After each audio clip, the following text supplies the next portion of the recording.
The planet Aloan-4 was no one's idea of paradise.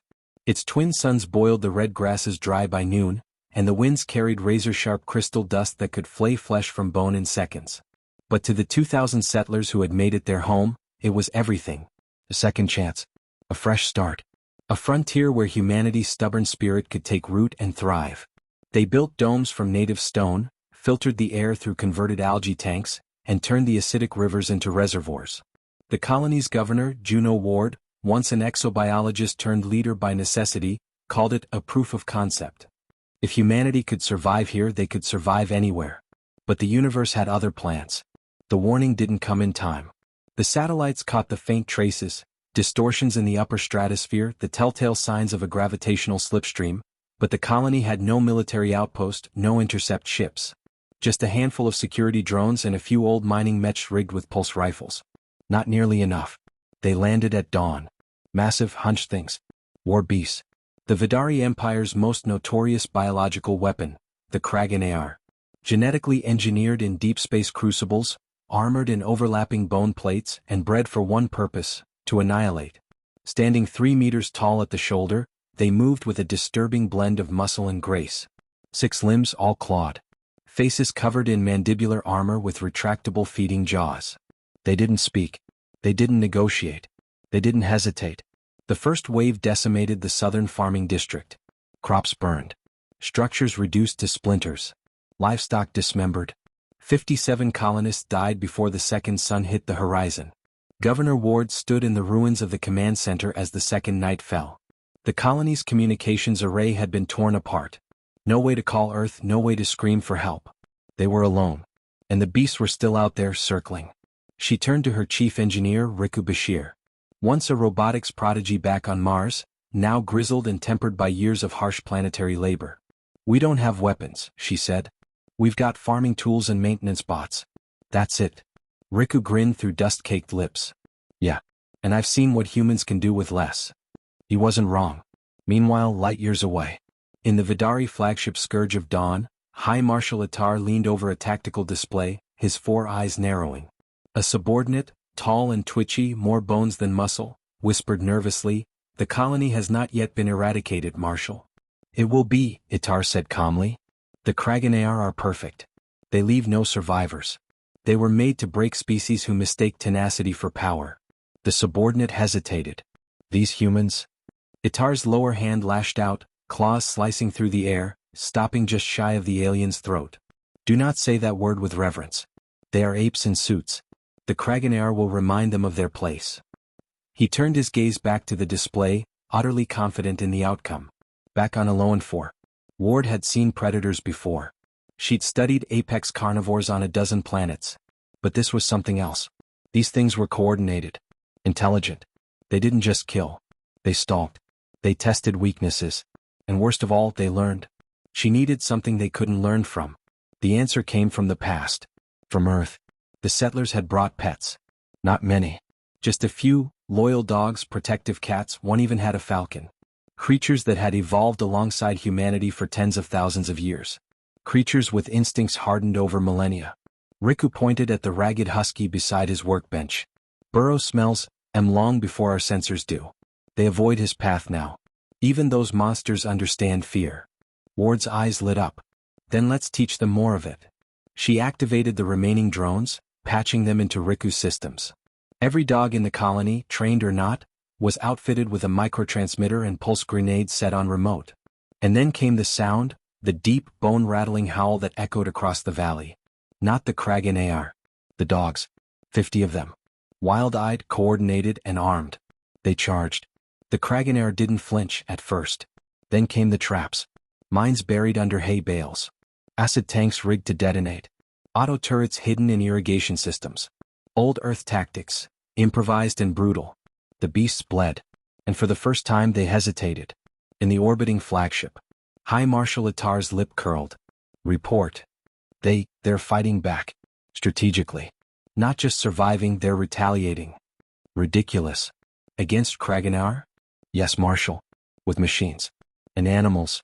And," the officer swallowed, "coordination we didn't anticipate." Attar turned slowly. "Send the second wave. Send them all. Leave no human alive. Back on the surface, Ward looked over the ridgeline. The second sun had dipped. The colony was glowing in twilight, but the valley below had darkened. They were coming again. More beasts. More blood. But the humans of Alolan 4 weren't retreating anymore. They were preparing. With every ounce of tech, grit, and memory of Earth's long violent history behind them, they would fight. Because war beasts were terrifying. But they had never faced something far worse. A human colony cornered. And furious. The ground shook again, no warning this time. Dirt rumbled beneath the colonists' boots as distant detonations punctuated the silence. Then came the screech. The kind of sound that didn't come from any known life form. A violent, shrieking pulse that rose and fell like a predator announcing its dominance. Contact. East perimeter, Ryla reported into her comms, trying to steady her breath. She clutched her field rifle, its underbarrel bayonet catching the rising twin suns. The beast exploded through the treeline, 12 feet of sinew, mandibles glinting with a slick sheen of venom. It had armor, of sorts, natural plating of glossy, iridescent chitin along its shoulders and spine. Worse, it wasn't alone. 3 more followed, bounding through foliage faster than anything so massive had a right to be. But Ryla didn't flinch. Behind her, a line of colonist defenders, barely trained farmers, engineers, miners, stood ready. And waiting in the center, calm as a still ocean, was him. Thomas Amaze, ex-wildlife specialist from Earth. He wasn't wearing armor, just his reinforced jacket, sleeves rolled up, arms crossed. He was chewing what looked like the last of his dry jerky, unimpressed. War beasts, he muttered, spitting the jerky stub to the ground. You call these war beasts? One of the creatures lunged, closing the last 10 meters in a blur of muscle and fangs. The defenders braced to fire, Ryla included, but Thomas raised a hand. Hold. The command froze them more than the roar of the beast itself. Thomas stepped forward. Ryla's mind screamed. What the hell is he doing? The beast landed just meters in front of him, snarling, its breath hot and humid. Venom dripped from its jaws. And Thomas did something absurd. He whistled. A sharp, piercing sound. The kind of whistle you'd use to call a dog from across a field. The beast stopped, head tilting just slightly, curiosity warring with bloodlust. Then Thomas muttered something in a tone so low only his helmet cam caught it. You're not the first oversized murder lizard I've met. With practiced motion, he reached into his coat pocket and tossed something to the ground. It bounced twice, an old Earth toy, a tennis ball. Faded, worn but still recognizably green. The creature took one step back, then another. Its muscles rippled, but its eyes darted between Thomas and the ball. Then the other 3 emerged fully. One roared. Another circled. Ryla's squad gripped their weapons tighter. I said hold, Thomas barked. They're pack hunters. You shoot one, the rest frenzy. They don't see us as prey yet. That can change. The lead beast sniffed the air. Its nostrils flared as it picked up Thomas's scent. He took another step forward. The others roared in challenge, but didn't charge. They're not here to kill us, Thomas muttered. Not yet. They're testing us. Like wolves. Like Terran raptors. And then, finally he pulled the trigger. But not on a gun. From his pack came a burst of low-frequency noise, inaudible to humans, but powerful enough to rattle the chitinous armor of the creatures. One of them staggered, disoriented. Another whimpered. Thomas smirked. Subsonic predator deterrent. Works on most instinct-based species. We used this tech on the great ice panthers of Europa. Made 'em back off for good. The beasts recoiled, their aggression faltering. One of them growled, a deep, guttural sound that was more confusion than rage. Then, with reluctant steps, it turned. The others followed, melting back into the trees. Silence returned, broken only by the rustle of foliage and the fading tremors of retreating paws. Ryla finally exhaled. How the hell did you know that would work? Thomas didn't look at her. His eyes stayed on the tree line, scanning, analyzing. Because I've seen worse. Earth made me raise worse. He turned, walking back toward the line of stunned defenders. You think this is the first apex predator I've made peace with? Hell, back on Earth we used to train wolves. Breed snakes that killed with a blink. Ride 10-ton beasts that feared us. Nature never gave us peace. So we earned dominance the hard way. One of the young defenders muttered, these things came from a galactic warforge, engineered, weaponized. Thomas grunted. Cute. Ryla caught up with him. What now? They'll come back. Stronger. They will, he admitted. But next time we won't need to bluff. She raised an eyebrow. You're planning something? He stopped, eyes scanning the valley where the beasts had retreated. I'm going hunting. Later that day, inside the forest of shadows, Thomas stood atop a broken log, kneeling to examine droppings, steaming, fresh. They're circling, he said to no one in particular, trying to figure out if we're predator or prey. Behind him, a small hover drone followed, broadcasting to the command tent. Do you have a plan? Ryla's voice came through the comms. Yeah. We're going to make them believe we're the apex. No tricks. Just old-fashioned ecosystem rewriting. He pulled out a series of pheromone pods, cracking them like glow sticks and attaching them to nearby trees.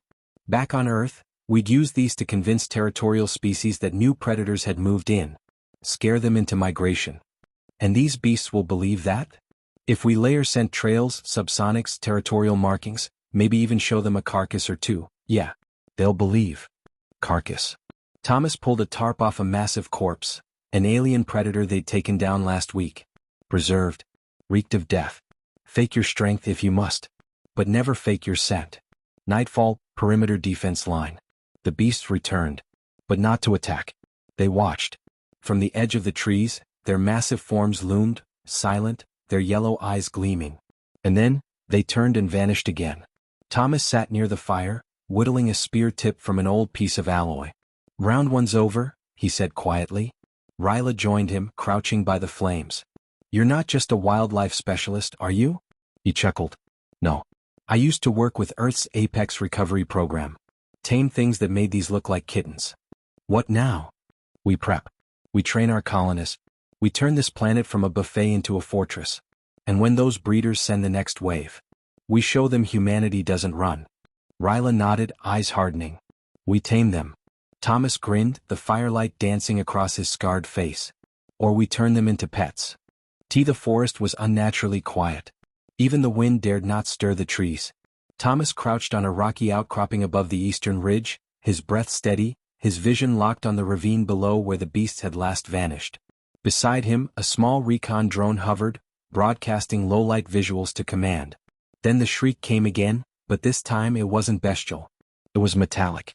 Sound profile match, unknown, Ryla reported through comms from the mobile command post. That wasn't the war beasts. No, Thomas muttered, scanning the distance. That was their handlers. A crackle of static preceded the next sound, an almost linguistic tone layered beneath a subharmonic growl. It was communication. Alien. Cold. The bushes split like water. Figures emerged. Humanoid in shape but far taller, almost 3 meters, clad in black carapace armor fused with biological sinew. Their heads were featureless ovals, their movements too fluid to be mechanical, too alien to be natural. Behind them the war beasts followed. But something was wrong. They weren't snarling. They weren't curious or cautious. They were focused, ordered, trained. Thomas clenched his jaw. We're not just dealing with animals anymore. Someone taught them who the prey is. Back at Fort Haven, panic brewed like a rising storm. Ryla slammed her palm against the tactical map. They're coming with purpose now. Flanking formations, coordinated breaches. These things were never random. Because they weren't in charge before, Thomas said, stepping into the room, a data crystal in hand. He tossed it onto the holodable. A hologram flared to life, thermal scans, beast signatures, and the unmistakable silhouettes of the handlers. He pointed at one of the largest. Meet the Oridai. Genetic slavers. Bioengineers. They don't just breed war beasts, they build them. Mix predator genomes with alien tactics. They're not after territory. They're here to test us. Ryla narrowed her eyes. Test. Thomas nodded grimly. They do this to new colonies. Send in wild creatures to study the response. When that fails, they send train packs. When that fails, they come themselves. And what happens when even that fails? He smirked. We find out. Later, the frontier trenches. Dusk bled across the sky, bruised with shades of crimson and violet. Fort Haven's perimeter was lit with plasma towers and jury-rigged defenses, but morale was thin. Thomas stood before a crowd of volunteers, miners with repurposed exosuits, engineers armed with converted plasma cutters, even a few farmers carrying homemade flame lances. You've seen what they send, he began, voice steady. Creatures bred for war. Things meant to rip you apart. And now their masters are watching. He let the silence settle. But they made a mistake. He stepped forward, eyes scanning every face. They thought we'd be scared. They thought humans would crumble like the others. But we're not just settlers. We're Earthborn. Raised on a planet where everything had teeth. Where even our pets could kill. He picked up a lance, slamming the haft into the ground. They brought beasts. But they forgot we tamed lions. We danced with bears. We rode thunder and caged lightning. We made nature kneel. A roar erupted from the volunteers. And somewhere in the dark tree-line beyond the lights, the watchers saw, listened, and perhaps hesitated. Midnight, the assault begins. The Oridai came without warning. Their war beasts tore through the lower ridge with precision, using coordinated shock tactics. Plasma bolts hammered Fort Haven's walls, and beast claws shredded through automated sentry lines. Thomas was in the thick of it. He swung down from a tower, landing with a grunt beside a wounded colonist. With one hand he hauled the man to safety. With the other he fired a short-range shock burst into an advancing creature's face, stunning it long enough for Ryla's team to finish the job. Section 5's breached. Ryla shouted over the comms. We're falling back to fallback line Alpha. No, Thomas said coldly. We push forward. What? We've been defending. Reacting. Time to change the game. Inside the wilds, an hour later. Thomas led a strike team deep into the heart of the forest, toward the Oridai command node. Data from captured beast implants led him here. It was suicide, but it was also the only way. They moved silently, using terrain and pheromone disruptors to avoid detection. Then they saw it. A bioorganic command structure, half-grown, half-built, pulsing like a living heart. Around it stood 4 Oridai, gesturing with their spindly arms, coordinating packs telepathically through a vast neural network. Thomas raised his hand. His team launched EMP darts into the node. The pulse hit like a storm. War beasts across the entire region howled and staggered, severed from control. Confusion spread through their ranks like fire. And in that moment, Thomas acted. He charged the node, lobbing a cluster of sonic grenades inside. The biostructure shuddered, cracked, and collapsed. One Oridai turned to flee, but Thomas tackled it, slamming its head against a rock. The helmet shattered, revealing a pale, eyeless face. The alien screeched, clawing back. I want you to see us, Thomas snarled. I want you to tell your kind. He pulled a flare from his belt, igniting it in front of the Oridai's face. We're not prey. The tide turns. Across the colony, freed beasts fled into the woods. Confused. Directionless. Some even cowered when humans approached. The Oridai forces, lacking their command link, fell into disarray. Within hours, Fort Haven regained control of all perimeters. By dawn, the remaining Oridai had retreated, leaving only silence behind. Aftermath, the wall of names. Ryla stood beside Thomas at the memorial, eyes on the names carved into steel. You really think they'll come back? She asked. They always do, he said. Predators don't stop until something bites back. She looked at him. And when they do? He smiled, weathered and fierce. We'll teach them fear. The Oridai screamed. Thomas stood over the downed alien, its neural crown sparking, its limbs twitching erratically from the shorted-out control systems. The creature that had so confidently commanded armies of genetically engineered predators now looked small, vulnerable. He knelt, gripping its jaw. You bred them to dominate. You engineered them to kill. But you forgot one thing. His voice was ice. We're the apex. Behind him, the remnants of his strike team emerged from the woods, scarred, bloodied, but alive. Ryla approached last, holding a biosample container extracted from the alien node. It still pulsed faintly. Whatever this thing is, she said, it was part of a bigger network. A signal array. This node wasn't just controlling the beasts, it was reporting. Thomas stared at the pulsing pod. So they're watching. Ryla nodded. They know what we did. And how fast we adapted. He smirked just slightly. Good. Days later, Fort Haven. Fort Haven was no longer just a colony. The war changed it.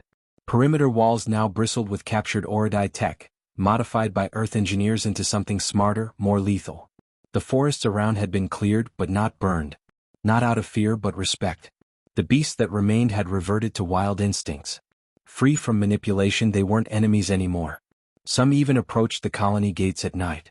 And watched. They knew. Humans didn't just kill threats. They understood them. And what they understood they could control. Earth Command debrief, 1 week later. A holostream of Thomas played before the council. He stood tall, arms folded behind his back, his armor still scratched from the forest campaign. The Oridai strategy was simple, he said. Test us. Study our responses. Break our lines with biology, not ballistics. It worked on other species. But not us. The council chair leaned forward. Why do you think it failed on humans? Thomas smiled. Because we've spent our history surviving worse. Our ancestors didn't build civilization by conquering the stars, they did it by staring into the eyes of monsters, and teaching them who's boss. Murmurs rippled through the chamber. Permission to push back, sir, Thomas added. Push back how? He looked up. Give us ships. Give us authorization. Let's find where these Oridai breed their beasts. And let's show them how Earth raises monsters. Operation Homebound, Oridai Space, 2 months later. The first assault fleet arrived at the edge of the Oridai biodome cluster.